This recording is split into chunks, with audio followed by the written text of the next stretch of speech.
Greetings my lords and my ladies. Welcome to another video in my series covering the Frostborne Legion.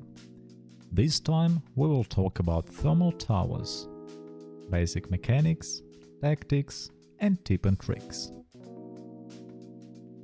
Starting with basic mechanics. Each alliance will enter the KVK with one free tower.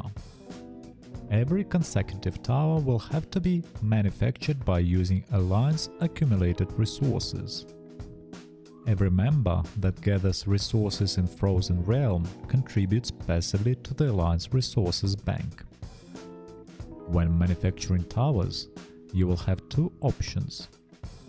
Normal manufacture costs less resources but takes more time, and quick manufacture costs more but takes less time to be finished. If you have a significant amount of active players gathering resources, there will never be an issue for your alliance, and you should always stick to quick manufacturing. The amount of time required to manufacture a tower will increase exponentially according to the amount of towers your alliance has already built. Only R6 or R5 can start manufacturing and construction of towers, so make sure that you have an active pool of commanders. Moving over to tower construction mechanic.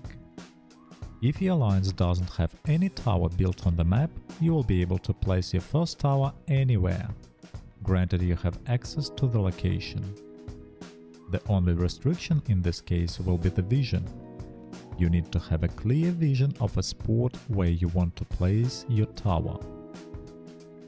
Each consecutive tower will have to be built within reach of influence of another tower owned either by you or another friendly alliance. You will have two options here.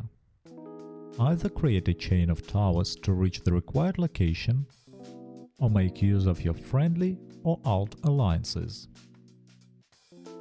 One major restriction here: if friendly tower is still under construction, you can place your alliance tower right next to it. If the friendly tower has been constructed, you will need to place your tower on the edge of friendly tower's zone of influence. When you have placed a tower, your alliance members will need to send in construction troops. The more marchers working on construction, the quicker it will be finished, up to a maximum of 70 marchers per tower. As with manufacturing, the more towers you have already built, the longer it will take your alliance to construct every consecutive tower. If you want to get rid of unnecessary towers, you can abandon it. It will take 1 hour, and you can abandon only one tower at a time. Demolishing enemies' towers works similarly to constructing yours. You send in troops and they start dismantling enemy towers. The more troops your alliance have sent, the quicker the tower will be dismantled. Let's talk about main purposes of the towers. Towers grant vision and thermal areas where your territories can safely stay, gather resources and kill gnomes without penalties. Towers let you claim cities and gates for sieges. Your tower area of influence should cover at least one tile of city or gate, even if it is a tiny pixel. It will be enough to start the siege. You can check cities and gates frames by clicking on them. Towers are first line of defense. When you are fighting another server, you don't want to let them take control of gates or cities, but primarily gates. In order to defend the target, you need to place at least one tower that covers whole target's frame. That will prevent enemies from starting the siege and will make them dismantle the towers first. Good idea to place several towers next to each other to make your enemy's life harder. I will round up this video with small, helpful tips and tricks. Make use of alt alliances. You should have at least one alt alliance that will help you with tower placements. It works as following. Alt alliance should always be at 0 towers built. That allows you to place alt towers anywhere on the map. Place your main alliance tower right next to it and destroy your alt towers.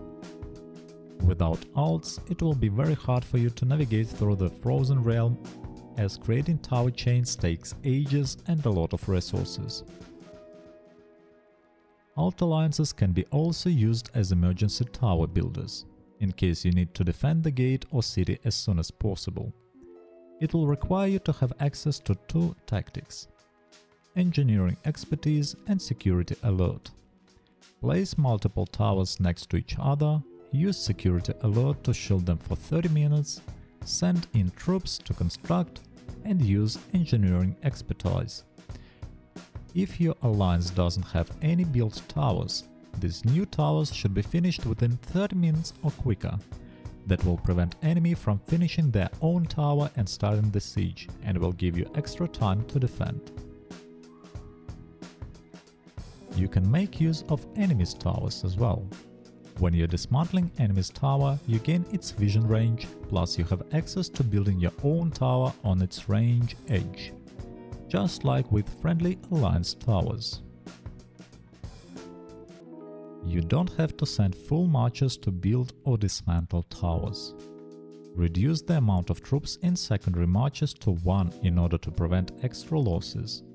Send in your main strongest march last, as the last march that has arrived to the tower will be attacked first. This rule also applies to the alliance as well. Your strongest players should be sending their marches last.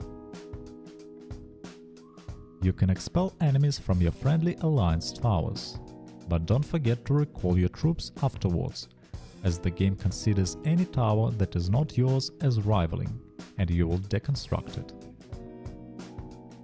That is it for my video about KVK towers. If you have any questions that haven't been covered in this video, feel free to ask them in the comments below and I will reply as soon as possible. I hope you'll find this video useful and see you in the Infinity Kingdom. Bye bye.